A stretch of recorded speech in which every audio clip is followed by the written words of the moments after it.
Good morning. Welcome to this presentation entitled Go On, I Dare You to Ignore DFM. My name is James Ferguson, and I'm the CID and DFM project manager here at aPriori.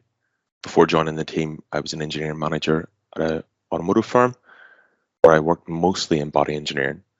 I worked on a wide range of products ranging from VIP cars for heads of state through to two-seater sports cars. And it was in doing this role that I really became passionate about getting DFM right from the start. But being honest, that passion didn't come straight out of the gates. It was kind of a learned behavior. I basically got tired of getting it wrong. I got tired of parts not turning up to build because the tools were being reworked. I got tired of cost rising to the point where I had to trade feature for content. And I just got tired of spending days, weeks, hours of my time and my engineers' time fixing issues that could have so easily been engineered out at the start of the process. The point of today's presentation is to take you guys through some of that learning and hopefully impart some of that pain and wisdom without you guys having to go through it, and hopefully see the benefits of using DFM. So the agenda today, we're going to take a quick introduction. We're going to look at some common reasons people put off DFM.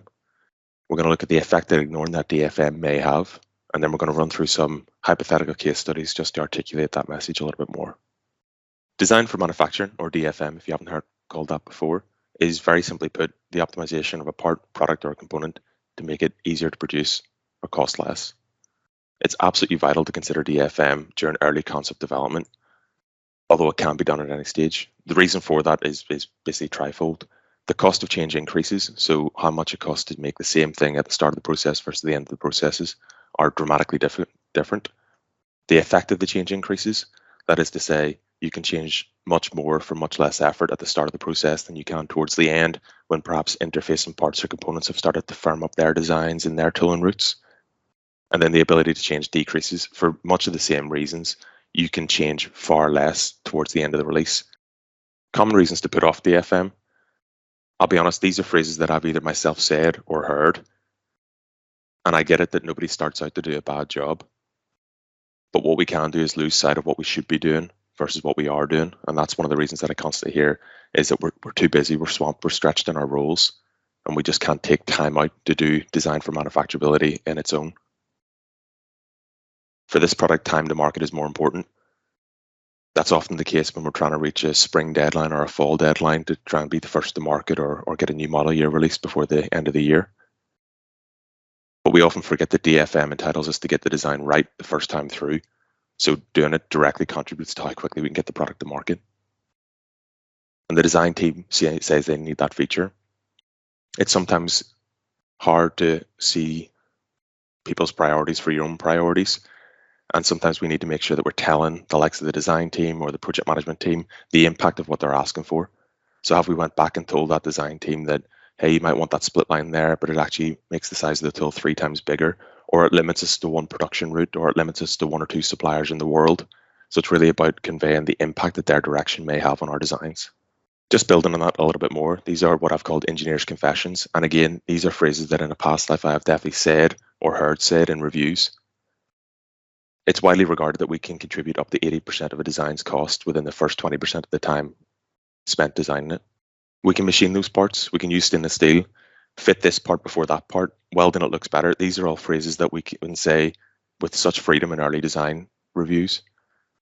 But we can inadvertently or accidentally drive so much cost into that product that we can never engineer out. Similarly, I've also been involved in projects where right before release, right before you're about to cut the final draft of this product, incentives come in to cut cost, save 1% of your cost, reduce your fixings by 1. These are all cost recovery work streams, usually instigated when we realize we're not trending towards the piece price that we needed to hit in the first place or to maintain pricing.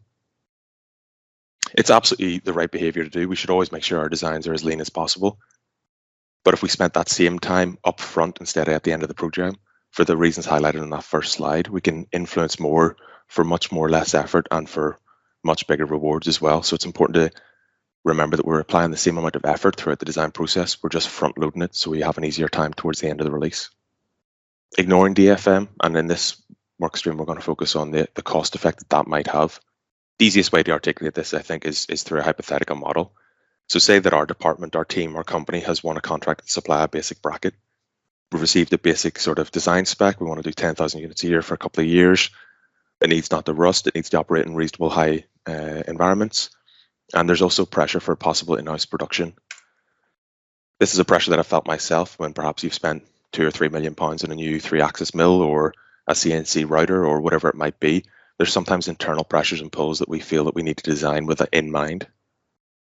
So say in this instance, say the first draft of this, we decide that we're going to use that 3-axis mill to push the utilization up. And because it's a new toy and it's a new machine, we want to use it. We can see that we can make this bracket through a machined route. We can see that the piece price is $105, which is obviously significantly high, but it does have very little tooling setup and lead time. So we can see that if we flesh this out, we would have £105,000 project cost for the duration of this. That might be enough. In this instance, we maybe make enough money there, or there's more economical pressures that say that we would go with that route. But if we don't look at other options, we can walk away from huge cost saves. So if we had decided to cast this part or make it in sheet metal or plastic molded, we'd stand a very good chance of still meeting that design brief, but for astronomically lower costs. So if we plastic molded this part instead of machined it, we could have saved $103 per part, which obviously over the product lifetime is a huge amount. This is something that I've seen and witnessed firsthand. When we make a small mistake, thinking that it might be okay on reflection, however, something changes. Perhaps this bracket is more popular than we first suspected, and the unit lifetime goes up to 45,000 units a year instead of the 10,000. That means that if we'd stuck with that machined route, we would have been staring down the barrel of a multi-million-pound commitment instead of with the plastic molding, which is just over 380,000. So obviously it's just that idea of always looking at the alternatives and the different ways to make stuff to maximize the profit and still meet the design brief. Just for completeness, I was able to do all those studies using CID and DFM and the cost analysis tool within that. So I was able to run the same part in multiple process groups to give detailed cost breakdown. The good thing about CID is it also allows us to create this comparison view, and we're able to evaluate one design against the other, making this DFM comparison so easy. This next section builds on that idea of ignoring DFM and the effects it might have. In this instance, we're going to look more at the knock-on effects from getting DFM wrong, not just drawing the line underneath the piece price and tooling routes. Again, I figure the best way to do this is to talk around a hypothetical or fictitious model. So again, in this instance, we've been asked to design and develop a raised node inside a casting that's going to be applied within a vehicle. It could be a ship, it could be a car, covered with a plastic cap. And we're going to develop it with and without DFM through aPriori, just for context. So if we take the initial design, developed without DFM, we've got the requirement for a raised block surface with 2 precise holes and a matching cap or finisher. We've run some early CAE, and it shows that ribs are needed to strengthen it. So we add some draft, we add some fillet, so it looks like it's been properly engineered. We add the ribs as per the CAE's simulation suggested, and we design the cap and finisher to suit. The raised node and cap align perfectly in CAD. It has nice rounded corners, it has nice draft angles. We're pretty happy that that's a job well done. Bear in mind that this is a small element of what might be a massive casting. However, if we look at the concept design with DFM through aPriori, we have the exact same design brief, so it's still the requirement for a raised block surface with 2 precise holes and a matching cap finisher. We still get the suggestion that CAE suggests that we need to have ribs. So we sketch the part up, adding that same initial fillets and draft angles, and we run through aPriori's DFM. We're immediately told that the holes are different size, which is needless, so we can align on those and make them precisely the same. We're also told that the tolerance we've added in the PMI data suggests a particularly high tolerance, so we're able to relax that and reduce tooling costs further. And we're told that the ribs that we added based on the CAE simulation will sink and will not fill, so they must be made thinner. We're able to quickly digest that information, go back to our CAD model and edit it. We make the holes the same size, we relax the tolerances, and we make the ribs thinner and longer. Rerun the CAE to make sure that it all validates and it carries on. Again, we end up with a part that looks slightly different, but we're pretty confident now that we've done a good job and that part isn't going to give us any further problems. So if we build on that and we take these 2 concepts to launch, we can see that during the first crash test, the part on the left without DFM doesn't perform as the CAE suggested. We kind of run around for 2 or 3 days figuring out why it's not performing, what's going wrong. We look at every aspect of that casting. Remember, I said it was quite a complex, quite a big casting. And after a couple of days, we conclude that it's actually due to the ribs not filling. on this casting node that it's not performing as the CA suggested. So we quickly take the model back through CAD, we update the ribs so it does fill, we ascertain supplier quotes, which tells us it's going to be £8,000 to amend that, and we're told it's going to take 42 days. We tell the component engineer who's responsible for the plastic cap that they need to update, otherwise it won't fit. And they're told that it's going to be a 70-day lead time for a brand new tool and cost us $14,000. On top of that, we can't just stop testing. This vehicle has a release deadline, so we need to get correct condition prototypes made. So we're going to do that through soft tooling routes, so we can carry on with the correct, or as it should be, condition model. We're told that that's going to have a 21-day lead time, and it's going to incur a significant tooling bill of around $67,000. If we compare that to the final design with DFM, the part performs as CA predicted, no further changes are required, and parts are signed off and approved within the T2 parts. So just side-by-side summary of that, part without DFM is going to incur a minimum 21-day delay to testing, a 70-day delay to part sign-off, almost a £90,000 tooling bill. And this, for me, is one of the more important things that we often ignore. It's going to save us or cost us 65 hours of engineers' time.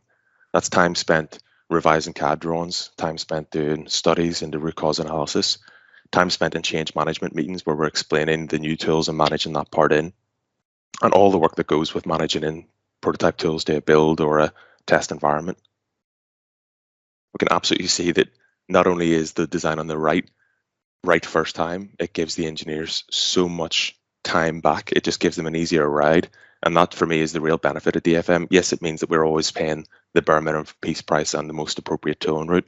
But this time back, this gift of time is so precious. And if we reflect back to some of the reasons that we're often told why engineers can't do DFM or take time out to do DFM, we can see that getting it right actually answers all of these questions for us.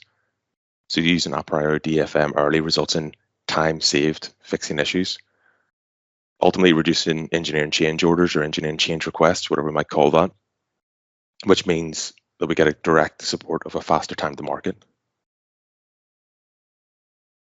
aPriori also gives that information through the comparisons and allows us to see side-by-side models so we can easily and quickly articulate the design changes to the wider team. The feedback is consistent, as in it doesn't matter how many times you run that CAD model through it, it's going to give you the same feedback. So it's not subjective to whether you've had your coffee, or it's subjective to if you're doing this on a Friday afternoon versus a Monday morning. It's always going to be that consistent, reliable model. It's also available from the moment that CAD is around.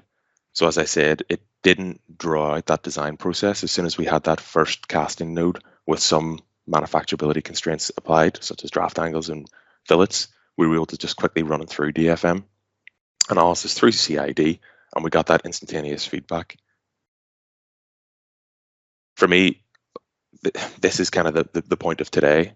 I want to highlight that yes, DFM means that we're producing slicker and leaner models, but it's also this gift of time and this tool that we can use to articulate design changes, why we need to make it, when we need to make it, so we have a much easier time and we get back that time that we could spend doing other projects or fixing other mistakes or whatever it's going to be. But it's just that idea of doing DFM early will reap rewards later on down the process that we sometimes ignore or forget about. I don't want to take up too much of your time today. I appreciate everybody's busy, and I'm very grateful for you taking time out to listen to this presentation today. I think we're going to open it up for some questions, and we'll do our best to answer it. Thank you all for listening. Have a very good day.